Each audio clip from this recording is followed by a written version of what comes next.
नमस्कार मित्रों, desire point channel के एक नए वीडियो लेक्चर में मैं हूं अमित दुबे।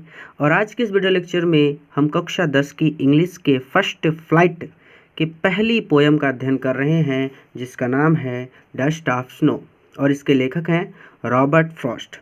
चैप्टर को स्टार्ट करने से पहले मैं आपसे एक छोटा सा प्रॉमिस करता हूं कि जब ये वीडियो लेक्चर कंप्लीट होगा तो आपके लिए ये चैप्टर धुआं होने वाला है। यानी आज इस चैप्टर को मैं आपको बहुत ही ज़्यादा बारीकी से समझाने वाला हूँ और इस चैप्टर में हर एक चीज़ आपको बहुत ही ज़्यादा आसानी से समझ आ जाएगी। तो चलिए अपने चैप्टर को स्टार्ट करते हैं। देखिए, डस्ट ऑफ स्नो आपके चैप्टर का नाम है। स्नो का मतलब होता है बर्फ़, ऑफ का मतलब होता है का की के, यानी ऑफ के 3 हिंदी अर्थ होते हैं, का की के, ठीक है। डस्ट, डस्ट का मतलब होता है धूल, ठीक है। लेकिन बर्फ़ की धूल नहीं होती, बर्फ़ के तो छोटे छोटे कण होते हैं, तो यहाँ पे डस्ट का मतलब हो जाएगा कण, तो बर्फ़ के कण। तो आपके चैप्टर का नाम क्या है? बर्फ़ के कण। अब लेखक हैं रॉबर्ट फ्रॉस्ट। रॉबर्ट फ्रॉस्ट के बारे में सबसे अच्छी बात मैं आपको बताऊं, आप इनकी जितनी भी पोयम पढ़ेंगे, सभी पोयम में ये गागर में सागर को समेटने का प्रयास करते हैं। मतलब ये लिखते तो बहुत छोटा है, लेकिन जब आप उसका अर्थ निकालने जाते हैं तो उसका अर्थ बहुत ही ज़्यादा गहरा होता है। अब इस पोयम में आगे चलने से पहले मैं आपको एक छोटी सी कहानी सुनाता हूँ, ताकि आपके लिए ये चैप्टर बहुत ज़्यादा आसान हो जाए।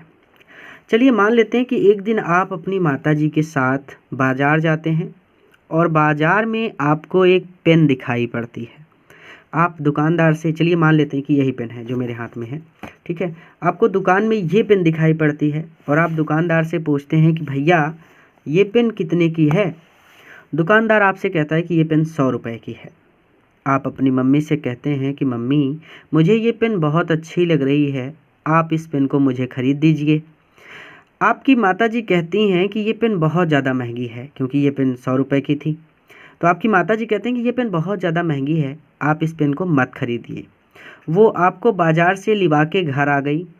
अब क्या हुआ कि आपको ये पेन लेनी थी, आपने दृढ़ संकल्प किया था कि आपको ये पेन चाहिए।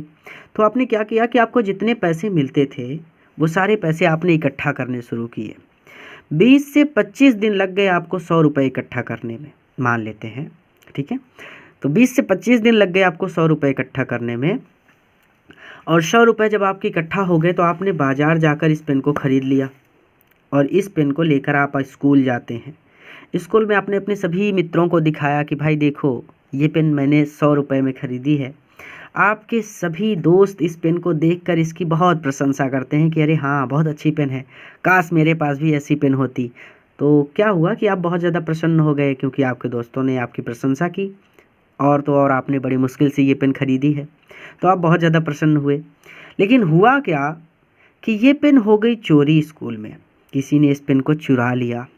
तो अब इसके बाद क्या होगा आप सोचिए। इसके बाद आप उदास हो जाएंगे, पूरा दिन आप उस पेन को ढूंढने में बिता देंगे। आप उस पेन को ढूंढेंगे और जब तक वो पेन नहीं मिलेगी आप उदास रहेंगे। मान लेते हैं कि वो पेन मिलती ही नहीं है आपको। अब आप स्कूल से निकलेंगे तो स्कूल से घर आते समय भी आप उदास ही रहेंगे। घर पहुंचेंगे तो भी आपका चेहरा लटका रहेगा, उदास रहेंगे, ठीक है। अब जब आप घर पहुंचते हैं तो आपके पिताजी पीछे पीछे घर आते हैं आपके और कहते हैं कि ये लो आपकी पेन, आपने स्कूल में गिरा दी थी और आपके अध्यापक ने मुझे ये पेन दी है और उन्होंने कहा कि ये आपकी पेन है और आपको मैं वापस दे दूं। तो जैसे ही आपके पिताजी आपके हाथ में ये पेन पकड़ाएंगे, तुरंत आप बहुत ज़्यादा प्रसन्न हो जाएंगे। यानी अब पूरा दिन आप खुश रहेंगे। लेकिन जब तक आप स्कूल में थे तब आप उदास थे। उस दिन आपको कितनी भी अच्छी तरह से पढ़ाया गया होगा, आपका मन पढ़ने में नहीं लगा होगा ना। तो ठीक वही चीज़ यहाँ पे कही जा रही है, एक तरह से वैसी ही एक घटना है। तो चलिए हम अपनी पोयम को पढ़ लेते हैं। हमारी पोयम यहाँ से स्टार्ट होती है। देखिए यहाँ पे जो लेखक हैं वो बहुत ही ज़्यादा उदास हैं। ठीक उसी प्रकार जैसे आपकी पेन चोरी हो गई थी तो आप उदास थे, उसी प्रकार लेखक के साथ भी कोई घटना हुई है जिसकी वजह से वो उदास हैं। ठीक है, तो लेखक कहते हैं कि द वे, जिस तरह से, वे का मतलब होता है रास्ता, बट यहाँ पे वे का मतलब है तरीके से। ठीक है, तो तरीका मतलब तरह, जिस तरह से या जिस तरीके से। अक्रो, आ मतलब एक, क्रो मतलब कौवा, एक कौवा शूक, शूक मतलब होता है हिलाना, डाउन मतलब होता है नीचे, ऑन मी, ऑन का मतलब पर, मी मतलब मुझ यानी मेरे ऊपर, तो ऑन मी का मतलब मुझ पर या मेरे ऊपर। तो द वे, जिस तरह से, अक्रो एक कौवा हिलाकर नीचे गिराता है, ऑन मी मेरे ऊपर। ठीक है, शूक मतलब हिलाना, डाउन मतलब नीचे गिराना।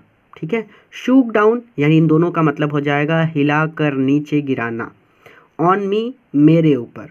अब भाई कहते हैं कि जिस तरीके से एक कौवा हिलाकर मेरे ऊपर गिराता है, क्या गिराता है? द डस्ट, कणों को, ऑफ स्नो, बर्फ के, बर्फ के कणों को, स्नो मतलब बर्फ, ऑफ मतलब काकी के, डस्ट मतलब कण। ठीक है, डस्ट मतलब धूल, लेकिन बर्फ के कण नहीं, बर्फ की धूल नहीं होती, बर्फ के कण होते हैं। ठीक है, तो बर्फ के कणों को या बर्फ के कण।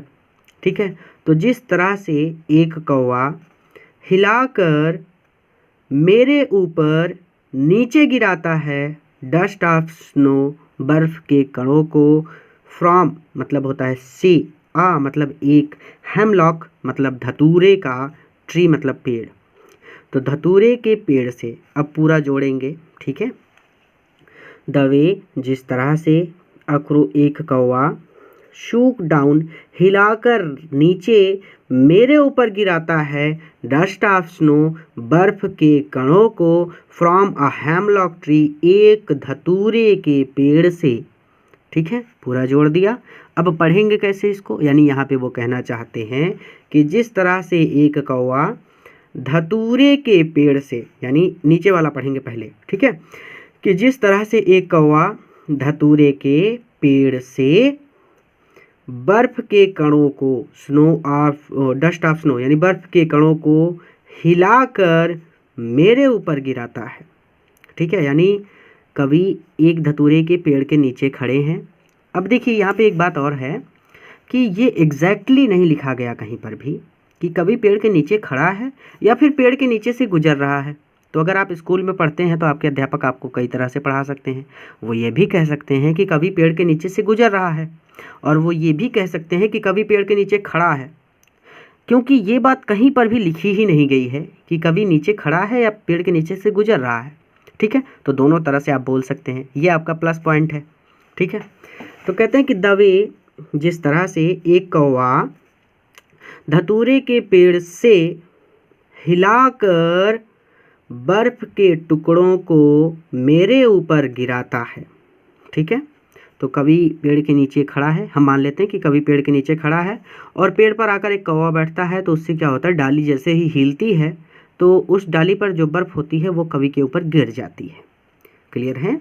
फिर से एक बार बहुत ही आराम से कि द वे, जिस तरह से एक कौवा हेमलॉक ट्री, धतूरे के पेड़ से, शूक डाउन ऑन मी हिलाकर मुझ पर बर्फ के कणों को गिराता है, हैज़ गिवन माई हार्ट। अब यहाँ पे आगे क्या कहते हैं कि हैज़, इससे, गिवन हो जाता है या मिल जाता है, माई हार्ट मेरे हृदय को, अ चेंज ऑफ मूड, चेंज मतलब बदलाव, ऑफ मूड मतलब मनोदशा।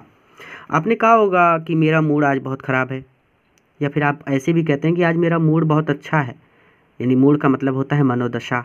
आज आपकी मनोदशा प्रसन्न है तो आप कहेंगे आज मेरा मूड बहुत अच्छा है। आज आपको गुस्सा आ रहा है तो आप बोलेंगे आज मेरा मूड बहुत ख़राब है। तो मूड मतलब मनोदशा। ठीक है, तो मूड मतलब मनोदशा। देखिए, हैज़ गिवन, इससे हो जाता है, माई हार्ट मेरे हृदय में, अ चेंज ऑफ मूड मनोदशा में परिवर्तन। यानी यहाँ पे माई हार्ट का मतलब स्वयं से है, उनसे है, यानी वो कहना चाहते हैं कि मेरे, हैज़ गिवन माई हार्ट, इससे मेरे, अ चेंज ऑफ मूड मनोदशा में चेंज हो जाता है, परिवर्तन हो जाता है, इससे मेरी मनोदशा बदल जाती है। ठीक है, वो दुखी होते हैं, लेकिन अब उनका सारा ध्यान किस पर चला जाता है? कौवे के ऊपर, कि भाई क्यों गिरा रहा है ना, यानी उनका ध्यान फिर जाता है अपने चारों ओर की चीज़ों पर कि वो कहाँ पर हैं। जब इंसान दुखी होता है तो वो बार बार एक ही बात सोचता रहता है, सोचता रहता है, सोचता रहता है, और उसे सोच सोच कर बार बार दुखी होता रहता है।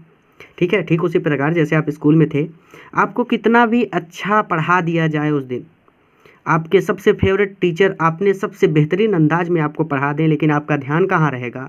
आपकी चोरी हुई पेन पर, और आप उसे सोच सोच कर नाराज़ होते रहेंगे, उदास होते रहेंगे।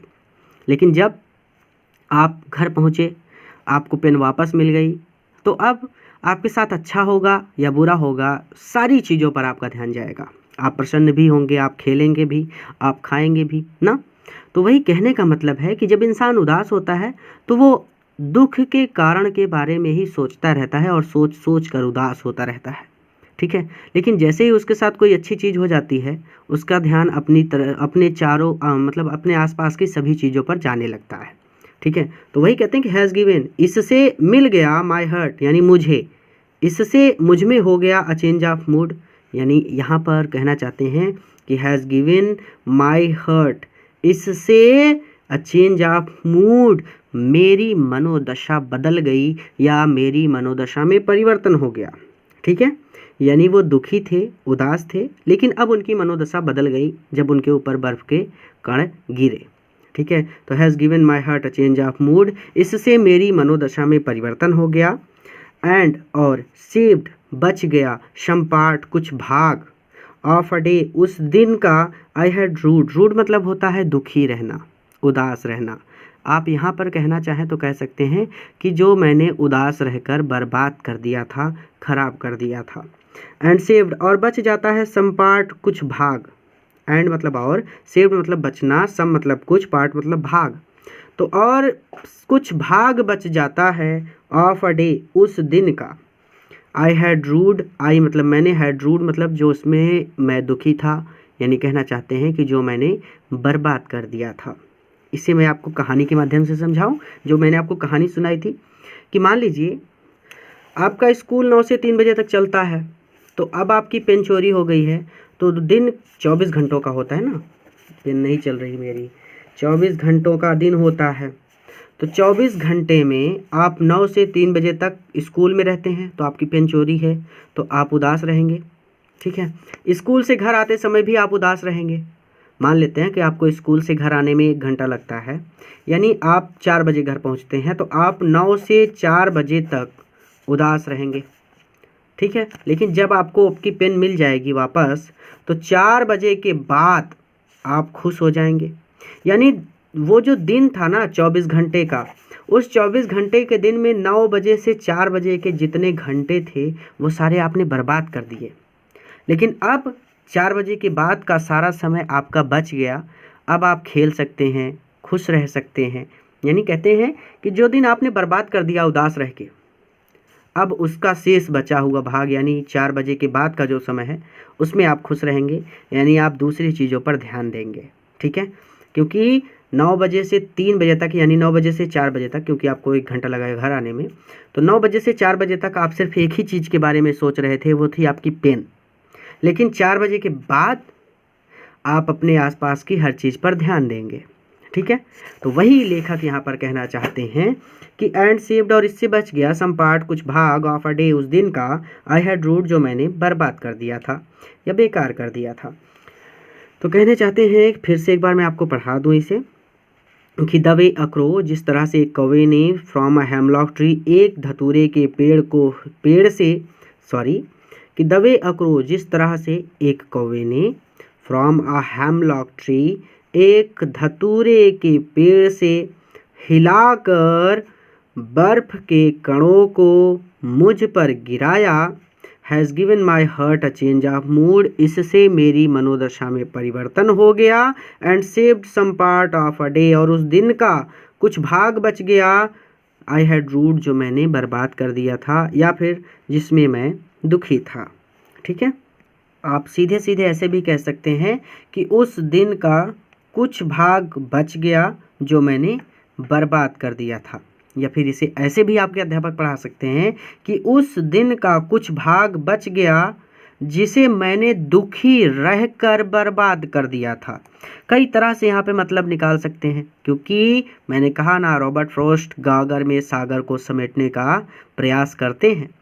तो उम्मीद करते हैं आपको ये पोएम समझ में आई है। अपने मित्रों के साथ भी शेयर कीजिएगा ताकि वह भी हमारे साथ जुड़ सकें। और अगर नए हैं तो अभी चैनल को सब्सक्राइब कीजिए ताकि आप ऐसे ही अच्छे अच्छे वीडियोस के साथ अध्ययन कर सकें।